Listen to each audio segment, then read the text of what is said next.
Loneliness is something that has accompanied me throughout my life like a shadow. I never knew that it was there until I took the time to look over my shoulder. I now realize how disconnected big chapters of my life were. And it saddens me that the past me had to miss out on the beauty of intimacy and connection. What I didn't realize at the time, however, was how banal my story is. We're now facing what people call a loneliness epidemic. This pushed me to ask myself this question. Why is it that so many people experience loneliness in our society? And is there any way out of it?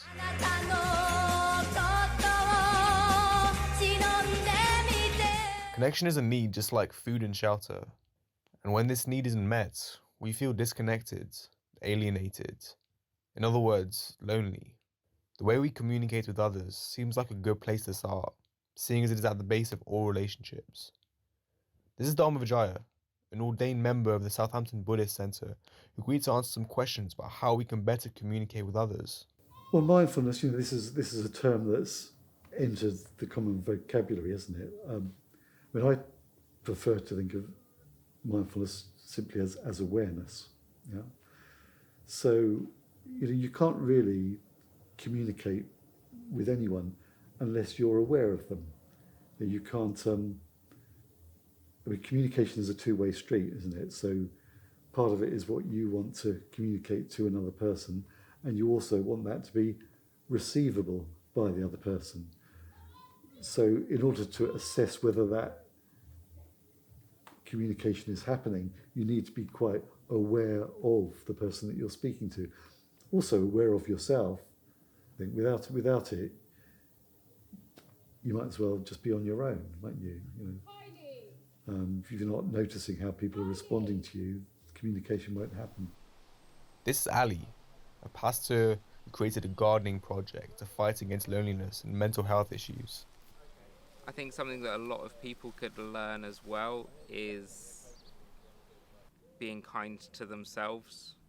And a lot of what we talk about at the Gardening for Wellness group and through lots of other avenues at the church is loving yourself well.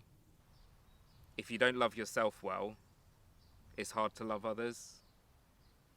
And so what I was saying about there often being quite a lot of shame surrounded by mental health and struggles, we really try hard to help people see how amazing they are, how good they are, what they've come through, what they've overcome in the past, and to go easy on themselves a bit.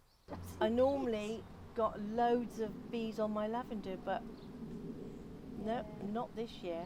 Something's happening. Yeah, and they still get rats down here because when I had the guy next to me had the compost bin, opened the compost bin and a rat jumped out. So my name's Ali Tuft. I am the pastor of Community Life Church, and as part of what we do, we run a community outreach centre, and one of the projects is the Gardening for Wellness group. This particular one we run for the community, for people who are lonely. So in the pandemic, when it first hit, we were praying about what to do, and one of the things that we felt really passionate about was encouraging people who were struggling with their mental health, and the opportunity came up to take on an allotment plot. About getting people out of the house, people who are perhaps isolated either through COVID or mental health.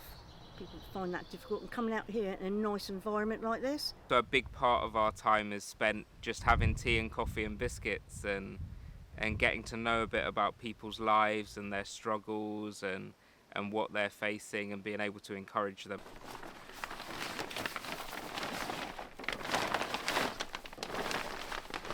This one in here is cucumbers. Now they like a nice sweaty atmosphere. The wetter and steamier it gets in there, the better. It takes the pressure off of talking all the time, because sometimes conversations will naturally dry up, or there'll be a bit of a lull in the conversation.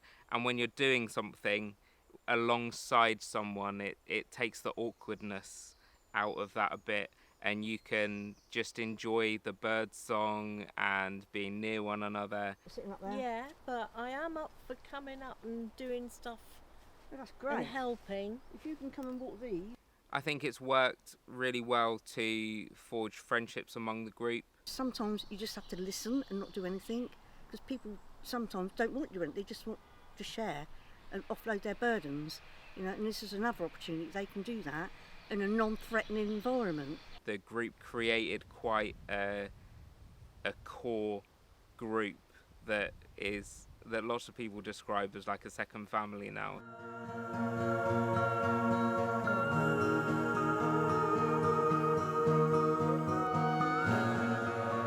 The way we use words can either bring us closer to people or create more of a barrier to them. So within the Buddhist tradition, we emphasize particular qualities of speech that we try to cultivate. So, you know, we particularly try to cultivate truthfulness. Obviously, you know, where one's truthful, that can bring you into real connection with other people. But you can also do your best to ensure that your speech is kindly, not harsh. You can use speech in a way that's meaningful. So, in a way, trying to avoid speech that's just trivial or frivolous, that distracts from really meeting another person. And you can also try to develop speech that brings harmony rather than discord. So in any gathering of people, some kinds of speech creates divisions between people. Whereas if you make a point of avoiding such slanderous speech and instead perhaps using speech that rejoices in the virtues of other people, that helps to create a greater sense of togetherness and connectedness between people. Dum, dum, dum, diddle dum dum, diddle dum dum, diddle dum dum. There was a turtle by the name of Bert, and the turtle was very alert. When danger threatened him, he never got hurt. He knew just what to do. He ducked and covered. One hurdle in building connection is that it requires vulnerability. You need to shed years of defense mechanisms and barriers. You have to undress from that hard, callous shell you spend so long tending to, leaving only your tender flesh exposed to the harshness and brutality of the world. I think there's a real epidemic of anxiety at the moment, and with that comes the lack of vulnerability as well, and feeling able to be vulnerable. So I don't want to tell people that I need something. I'm embarrassed to share that I'm struggling in this way. Is a lot of what I hear from people, and particularly those that come to the food bank and those that may come along to the gardening group. It's like some people share that it took a lot to even come along to the group, because it's almost making others aware that they're struggling. I think it's really key that that vulnerability is something that is modelled. So we celebrate vulnerability as a church, and we recognise the strength that it takes to share that we're struggling in this way or that way. When we think about how we'd like to be treated ourselves, when we allow ourselves to be vulnerable, when we share our stories with others of when we've struggled and when we've overcome, I think that's where connection happens. I think connection happens through the sharing of life experiences. Crucial to being vulnerable is discarding the mask or persona that we create in order to feel liked by our peers. We construct a character that we think people will like more. Someone funny, quirky, intelligent, or cool. But all of this approval we receive will feed the mask instead of us. Genuine connection only comes with pure honesty with ourselves and others about who we are. In a way, you can only really get to know someone if you've really shown yourself and what's on your mind. I think all the time you keep a sort of mask up that doesn't reveal that insecurity, you limit how much real interaction can come about between you and others. So you isolate yourself, I think, to the extent to which you're not prepared to be vulnerable. Well, I think if you come into an environment where you feel people are quite real, quite open, quite prepared to show their own insecurities and to be accepting of your own, then that actually immediately makes you feel more connected with others. Hey, Bert, come on out and meet all these nice people, please. Oh, all right. We really can't blame you. You see, Bert is a very, very careful fellow. When there's danger, this is the way he keeps from being hurt. Remember what to do, friends. Now tell me right out loud. What are you supposed to do when you see the flash?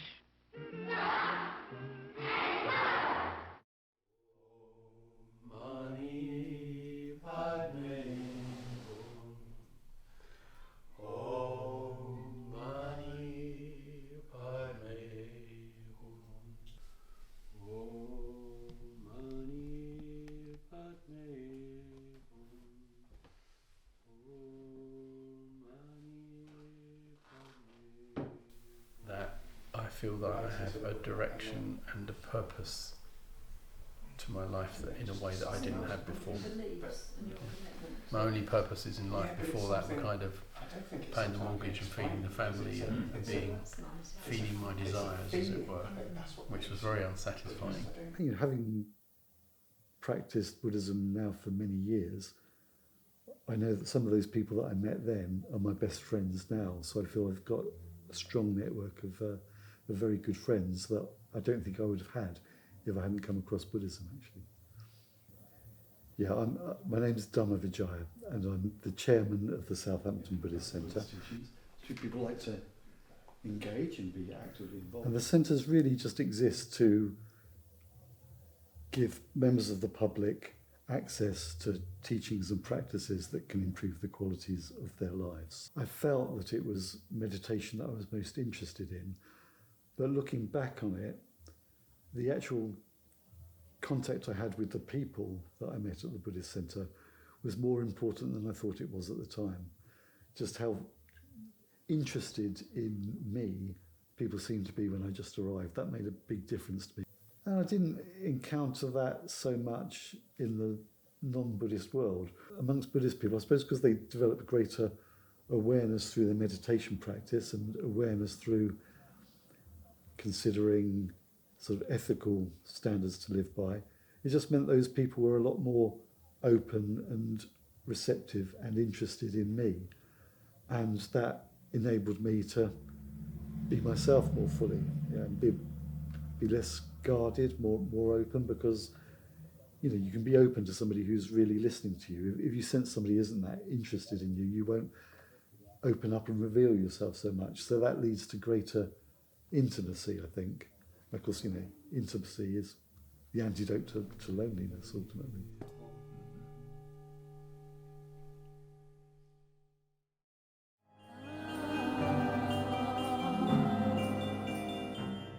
In the modern world, the media is so present in our lives that it becomes seamlessly part of our reality, sometimes becoming more important than reality itself. This concept can be seen in the modern phenomenon of hikikomori, a word describing the extreme social hermits of modern Japan. Hikikomori live entirely in a simulated reality created by media while never leaving their apartments. All of their social needs are met by consuming colossal amounts of entertainment. TV series, YouTube, and online forums become their reality, all while being an imperfect simulation of reality. The problem with this way of consuming media is that the comfort of this painless, safe, a non-judgmental simulation, does not push us to find meaningful connection. We don't have to be vulnerable, to make an effort with others, or to work on our relationships when we can just go home and binge watch our favourite Netflix series or anime. You're often spending a lot of time in a very virtual and artificial world, and as a result of that, not being very nourished emotionally. There's another side to technology which can disconnect people from each other. You know? That's to say, if people become habituated to spending all their time in that digital arena, that can be, again, a very individualistic arena, because you can flick from one like to another according to your own whims indefinitely, which perhaps gives you a false sense that you're fulfilling yourself by pursuing those interests without limitation. The state of relationships has changed quite a lot over the last few decades. With social media, you can feel connected to lots of people over the world and yet not know your neighbour's name. It's interesting you're asking that at this time when the world's gone through the whole COVID pandemic thing, hasn't it? And during that time, there were some ways in which technology really did help to bring people together. And I know that for some of those people, making contact through this digital technology has had a massive effect on their lives. It has really, changed their lives for the better. So certainly technology has that capacity to bring us together. But I would say that even where it does, it reaches its limitations. It's important not to disregard how technology has the possibility of bringing us all together. This can only be achieved, however, by treating it as a tool instead of as a substitute for the real thing. We need to eliminate using media and the internet as a way of escaping reality by living through characters and celebrities, but instead as a way to grasp onto reality. So in a way, technology in itself is probably a little bit neutral. It can be used in a way that gives us a great degree of communication, but even when it does, it still is no substitute for real person-to-person contact. And where it's misused, it can actually, I think, drive us into more and more isolated realms of private virtual experience, which I think is quite frightening where that can lead people, actually.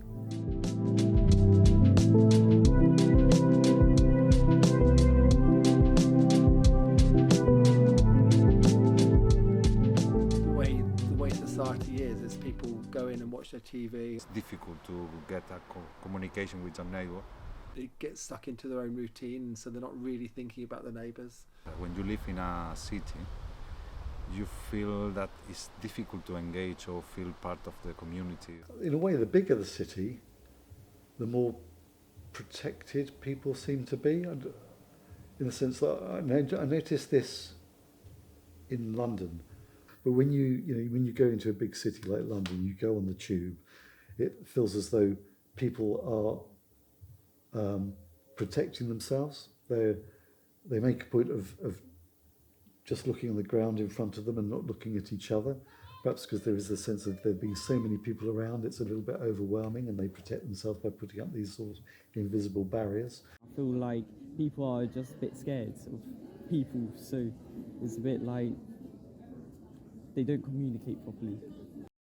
There's apparently an upper limit to the number of people that our brains can manage to process as human beings with emotions and distinct lives. This number lies at around 100 to 300 people we don't just see as moving stickmen. This means that when faced with the absolute ocean of people present in our cities, our empathy slowly erodes away and we cut out the rest of the world. This makes community a rare specimen in the urban landscapes that a vast majority of us live in. I feel like in our friend group we're all very together, we'll do things together, but in a overall, like in a sort of, as a city, like speaking to random strangers again, like I don't think we're very much a community, you know? Like you won't just help someone they're in need unless you're a good person. Community in city does emerge in little pockets, however. The skating community offers a real feeling of brotherhood for a lot of younger generations, something often missing in people's personal lives.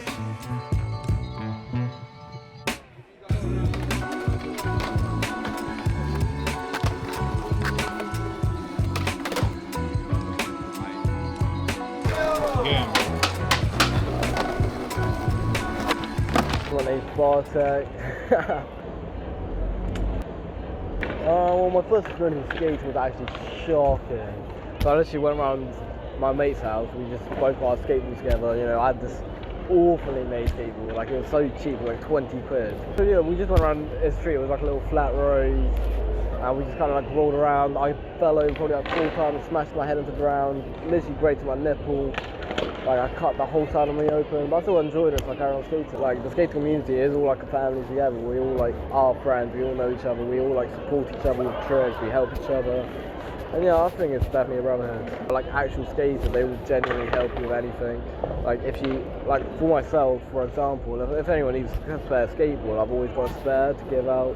But if I need a spare skateboard, I always know there's a friend who skates who has a spare skateboard for me. And I know that the skating community as a whole, like if they actually skate, they know how to skate, they've been skating for years, they were happy to teach you to skate. I mean, for myself, I'm not a very good teacher, but I still try to help you. I mean, sometimes like for Max, for example, I just let him go on a skateboard and I hope he doesn't fall over.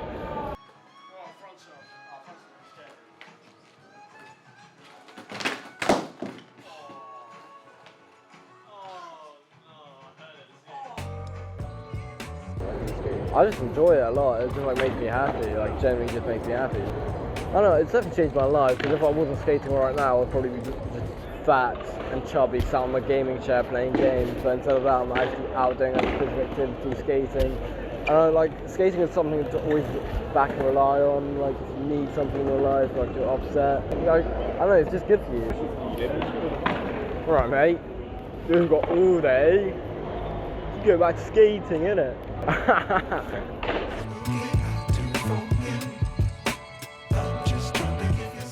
For communication to happen, you do need people, and at least in a large city, there is the possibility of larger groups of people coming together. Humans are always going to gather into cities, and this is something that we should try to adapt to instead of fight. By creating these hubs of community of like-minded people throughout the city, we can aim to bring things down from the huge scale of the city down to a local, more human scale. I've met many people through my work for the church who've been so overwhelmed at their own loneliness that when they find community again, it can be a very emotional thing for them. What we're really passionate as a church about is creating that local community where if you have a need, you know that your neighbour's there. If you have, if you've got something going on, and you want to celebrate, then you can find someone and you can celebrate together. That local community is really important.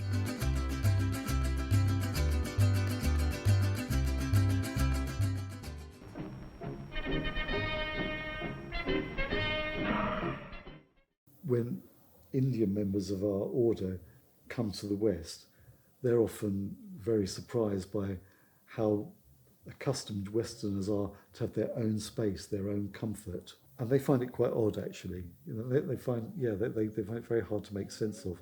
They're much more inclined, if they were to go on retreat together, to share a room with several of their friends. Whereas in the West, when we go on retreat, we seem to value much more having our own space and our own privacy.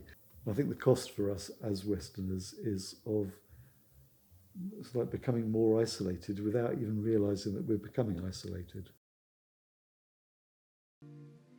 Jeder Hausherr oder auch Wohnungseigentümer malt sein Namensschild als Wappen an die Tür und studiert die Moorhinzählung als Weltherrscher.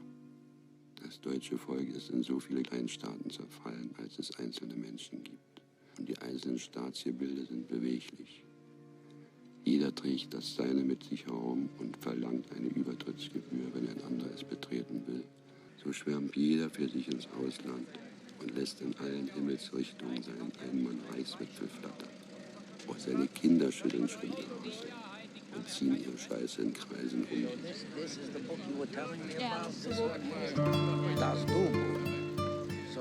Connection is not simply about being around others. Connection is about breaking through the shell of the self and dipping into other people's heads. You let go of all your clothes, ego and masks and lose yourself into someone else's universe. This is why some monks and spirituals can spend as long as 10 years barely talking to a soul and yet not once ever feeling lonely. Instead, they completely shatter their sense of self and break through to connect with nature, the world, people from all around the globe. You become part of something that rises higher than the individual. However, this individualistic society makes all of this impossible by emphasizing the divide between us all. I mean, when I think of individualism, I think it as of being the emphasis on personal choice and personal preference. And I think, again, our culture, perhaps particularly a more neoliberal or capitalist culture, can be one that really emphasizes personal choice. Media and advertising is geared towards you making personal choices in order to buy particular products. A whole galaxy of things to make a better life on Earth.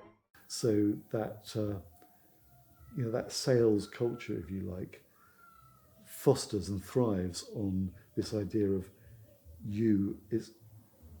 it's important that you choose what you want to do, and that's very seductive. We feel a sense of power from making those kind of choices, but also I think it tends to lead towards a sense of isolation and disconnect from other people as well. Oliver James and Richard Layard observed that although we are better off materially compared to 50 years ago, we are no happier than we used to be. Today's world, according to these studies, is more competitive, unequal and lonely. Investing time in social ties is generally seen as less important than productive activities like making money. They suggest that we face so much pressure to be productive that we neglect supposedly unnecessary relationships. Well, I think that everyone is thinking about himself. Nowadays, jobs, the way of living make difficult to conceal your free time and working time. And we have to spend too much time working to pay bill, to whatever you want to do with your life. And it coming even through to the small village.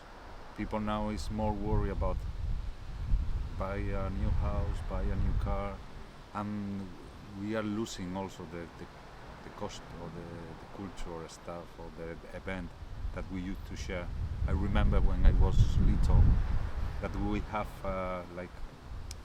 it's not a community event like a Mercar Street or kind of days of the year that we met together, just the people who live in this area. And we are losing this stuff. There is no place for children to go and play together. There is no enough.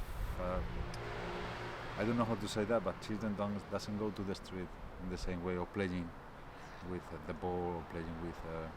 They just prefer the computer or the PlayStation. So it's changing. And I think we are losing that, the connection with people everywhere. Hamwick is a co-op that started up in the 80s. Yeah. Initially it was people were homeless and they were squatting. And then the council gave properties to the people who were squatting, but they had to make it into a co-op. Our rent goes into the maintenance of the place. Nobody benefits. There's no landlord as such. If anything, we're all landlords. We make the rules, we vote on the rules, it's a democratic process. But I think nowadays, when you live in a city, you feel that it's difficult to engage or feel part of the community, or isolation. It's difficult to get a communication with your neighbor, and just have the opportunity of being participate in an organic way in your society. It is great.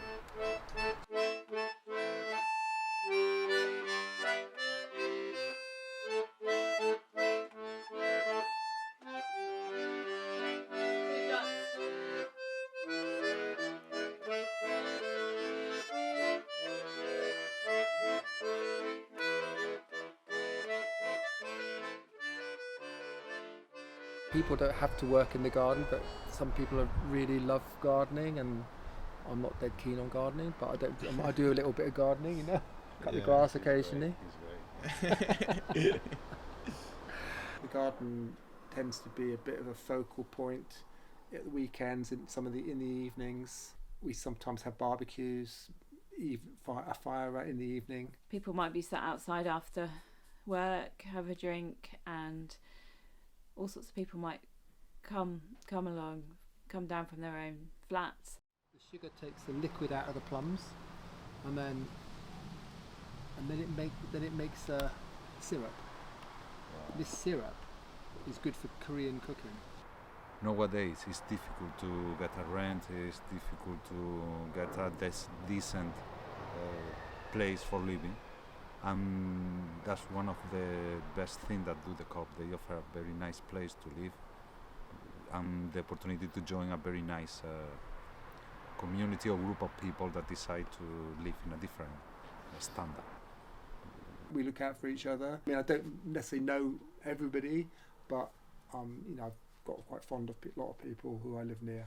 I think it's partly that the emphasis is that we need each other, and it's expected of us a little bit that we should cooperate, and that we ought to participate, and that we ought to be involved and use our initiative. See, the more involved you get, the more you get out of it. So the aim is to sort of think about not my needs, but what the cooperative needs. It's choosing a slightly different way to live, with more about other people and not just about yourself. Each of us has to take a bit of responsibility to make connections with people. Nothing's going to be handed to us on a plate. We have to be the people who initiate. Why do people stay in? If you could be in and be lonely, or you could be outside and be on your own, but at least there's stuff going on around you. You're not really lonely. You can't really be that lonely in nature, I think.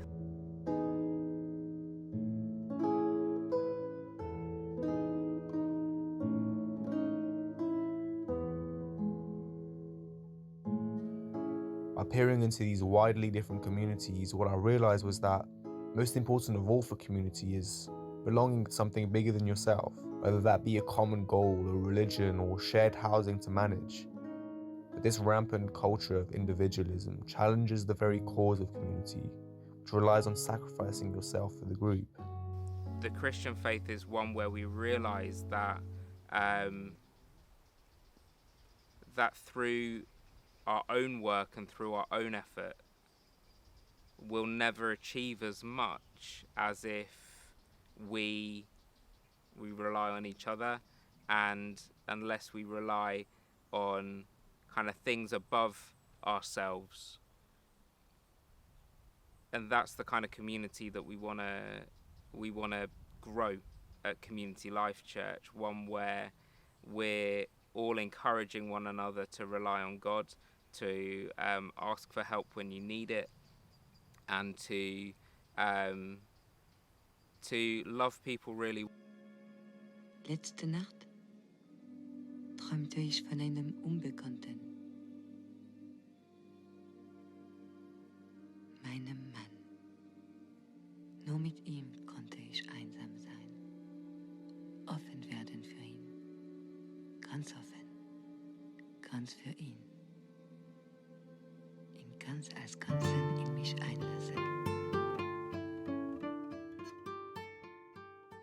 We are eternally doomed to be separated from others. No one will totally know what it's like in your head. No one will see what you see, think exactly what you think. As Orson Welles would say, we're born alone, we live alone, we die alone. This can create a huge amount of frustration and often loneliness, as we have this deeply rooted desire to, in a way, merge with other human beings, for someone to share all of your experiences and passing thoughts. But life is something to be experienced alone, however hard we try and ignore this. It might be possible sometimes to have a more true and honest communication with others where that aloneness is acknowledged and recognised, and almost that when we meet other people who are able to acknowledge that aloneness within themselves and with you, that gives you a certain shared aloneness, a certain shared recognition of what it is to be a human being. That perhaps gives rise to a certain sense of community, a community of recognition of aloneness in a way. Instead of trying to close our eyes to this unsurmountable trench between others, we should embrace it and fight through the barriers and egos of others in order to brush cheeks with our deepest needs: connection. Through community and connection, this wound inside of us can be healed, and the trench between us all can be bridged. The mind isn't installed in your brain. Rather, it's in those moments of exchange between minds, when the barriers of individualism break down, where we feel truly conscious. Daniel Siegel.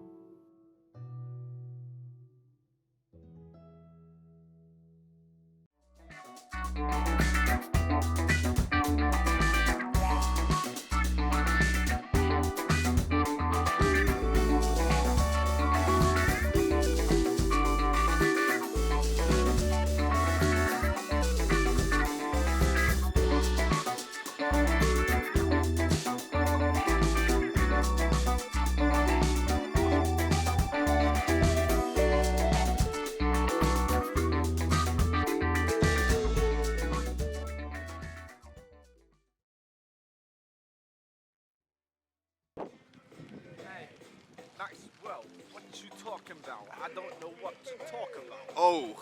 I'm gonna get the fork about. Oh. The fuck can stab you with it. Oh. My rhymes are infinite. Every single minute, I get a person's digit. Oh. I get their phone Oh. number. I'm not a old plumber because Oh. I don't go to toilets to plumb them.